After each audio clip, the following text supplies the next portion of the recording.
My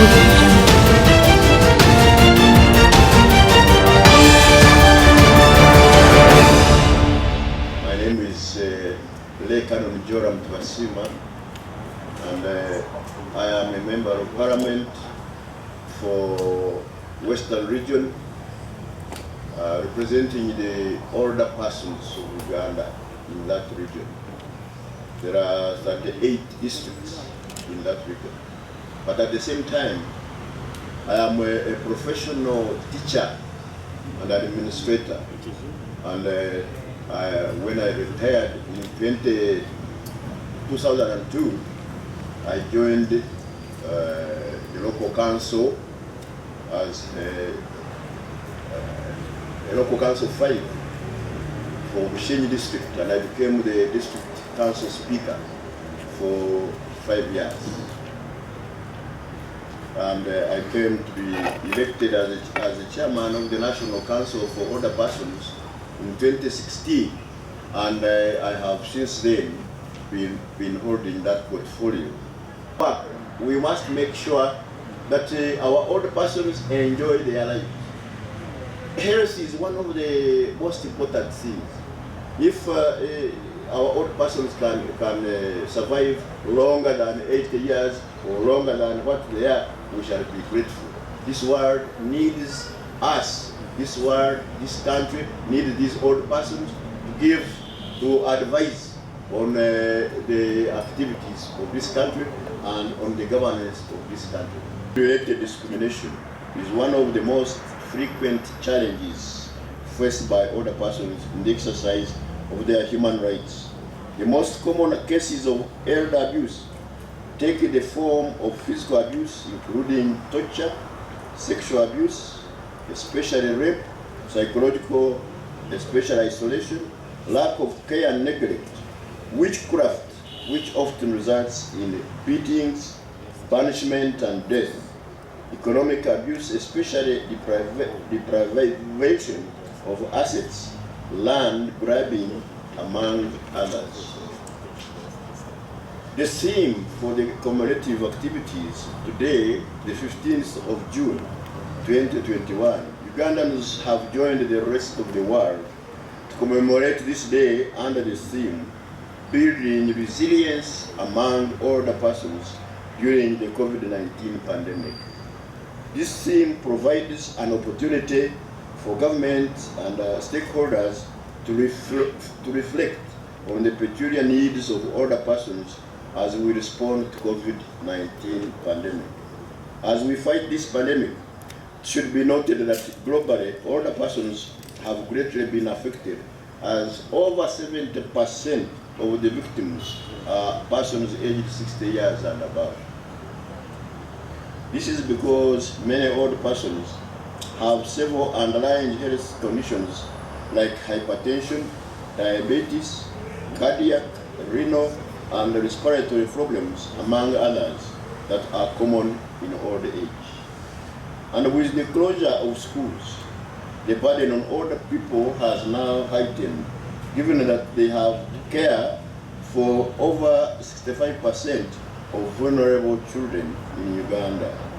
Older persons are therefore challenged with having enough food for their grandchildren, as well as assess the learning materials and supervise the learning due to their low literacy levels.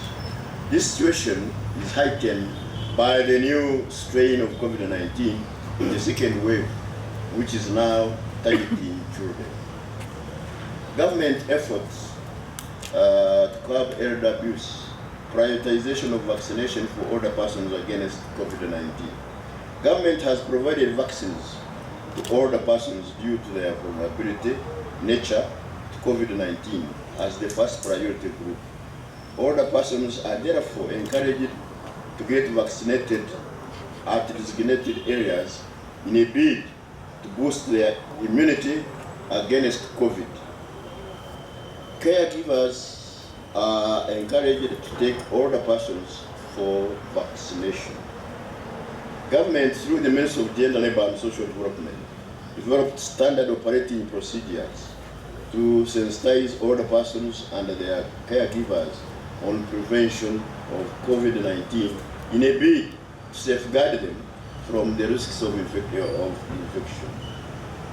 These standard operating procedures are addressing concerns of stigma, discrimination, and barriers to information, social services, health care, social inclusion, and education as an additional measure to existing guidelines used by the Ministry of Health and His Excellency the President on protection of the population from contracting coronavirus.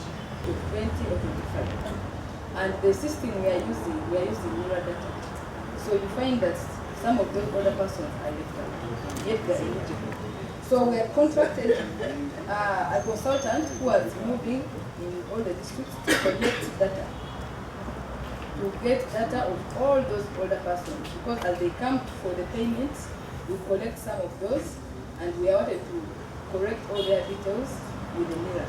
Unfortunately, one of the consultants passed on due to COVID-19, but the process is still ongoing, and we believe by the time we do the next targeting, which is going to be next month, at the beginning of the financial year, we should be able to have sorted some of the issues that came out with the Then, and there was a question about if the payment would be a lump sum. Yes, the payment would be paying 150,000 because we don't want older persons to move all the time, and because of COVID, we've been paying a lump sum of 6 months. Before we're paying on a quarterly basis, but then this time we're paying a lump sum of 6 months. So they're able not to move all the time to go to the payment centers. Someone asked about the population of older persons, and by the census of 2014, the population was 1.4 million older persons, and those were aged 60 years and above. But the projections as of now, we're estimating to have 1.7 million older persons in the country. You asked about the budget of SAGE. The budget which has just been read, we do have a budget of 107 billion, and this should be able to cover, before we're having approximately 350 older persons benefiting, but as the next target, I'm sure there are many who have graduated to the age of 60, who have gone towards the age of 80, since we're targeting 80 years and above. So every financial we estimate at least some 50,000 going through the age from 79 coming through the age of 80. So we expect maybe something close to 400 that will be paying. I don't have the exact figure with me. Segregation on payment, we use universal targeting, which is the age. And because we use the age, we do not segregate. The chairperson has talked about it. We don't segregate on who is going to get. We take it as an older person, and the age is the parameter that we use when we are selecting beneficiaries. Issue of making many laws. Older persons are part of the special interest groups as per the Constitution. And as you know, most special interest groups have specific laws because they have peculiar issues that affect them. The issues that affect children are not the same issues that are going to affect older persons.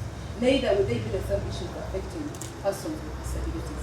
So the reason why we are making a specific law for older persons is to address the peculiar needs which they are facing. Issues of violations, land grabbing, I'm sure you know. They can easily grab land from a child, but there will be a law that protects that. But they are all people who are suffering, and they do not have any provisions within the available laws to address